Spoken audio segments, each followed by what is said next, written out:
দর্শক আসসালামু আলাইকুম। এসব পরিচিত হই দেশীয় ফলের সাথে। আমি আজকে আপনাদেরকে একটি সুন্দর ফলের সাথে পরিচয় করে দেব। দেখি এই ফলটা আসলে আমরা কতজনে চিনি। খুব সুন্দর একটি ফল।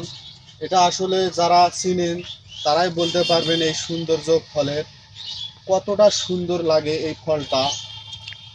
এই ফলটার কিন্তু অনেকগুলো জাত আছে। তার মধ্যে আমি বলবো যে এই জাতটাই সবচেয়ে সেরা।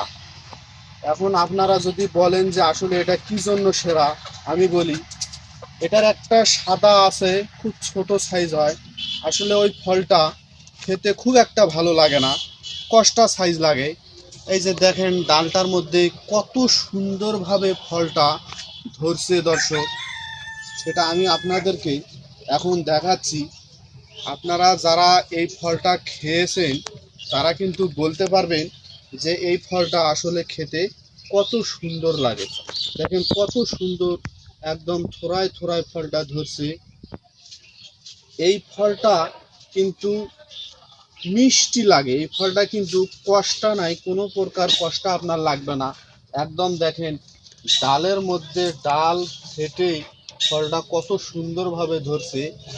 প্রচুর পরিমাণে এই ফলটা ধরে দর্শক। শুধু তাই নয়, আমি আপনাদেরকে এখানে একটা জিনিস দেখাচ্ছি যে এই যে বিষয়টা দেখেন, এটা বড় হয়ে গেছে, আবার এখান থেকে নতুন দর্শক দেখেন এই যে ফুল চলে আসছে।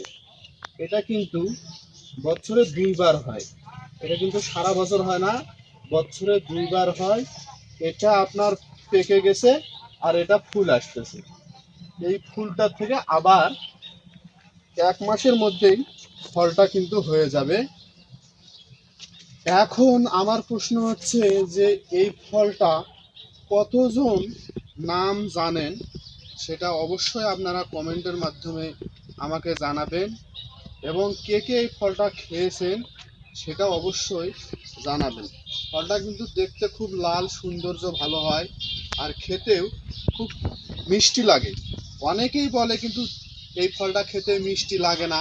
আমি বলবো যে অবশ্যই একবার হলেও লাল ফল, লাল খেয়ে দেখবেন আপনার ভালো লাগে কি না, তাহলে কিন্তু বলতে পারবেন। যখন আমাকে বলবেন যে লাল ফল আমি খেয়েছি আমাকে ভালো লাগে নাই, তাহলে আমি সেটা আপনার কাছে ধরে নেব। আর আমি অবশ্যই আপনাদেরকে একবার হলেও এই ফল খাওয়ার জন্য আপনাদেরকে অনুরোধ করব। যদি এই ফলের চারাও আপনারা কিনতে চান তাহলে আমার সাথে যোগাযোগ রাখবেন। এই ফলের চারা আমার কাছে আছে, খুব সুন্দর। আপনাকে আমি ঠিকানাটা দিয়ে দেবো, কমেন্টের মাধ্যমে আমাকে জানাবেন। দর্শক আমি ফলটা আপনাদেরকে খেয়ে দেখাচ্ছি, খুব মিষ্টি লাগে দর্শক। পানি জাতীয় ফল, এটা প্রচুর মিষ্টি আছে, অবশ্যই আপনারা খেয়ে দেখবেন। আমার সাথে থাকার জন্য আপনাদেরকে ধন্যবাদ। পুরো ভিডিওটি দেখার জন্য আপনাদেরকে অসংখ্য ধন্যবাদ।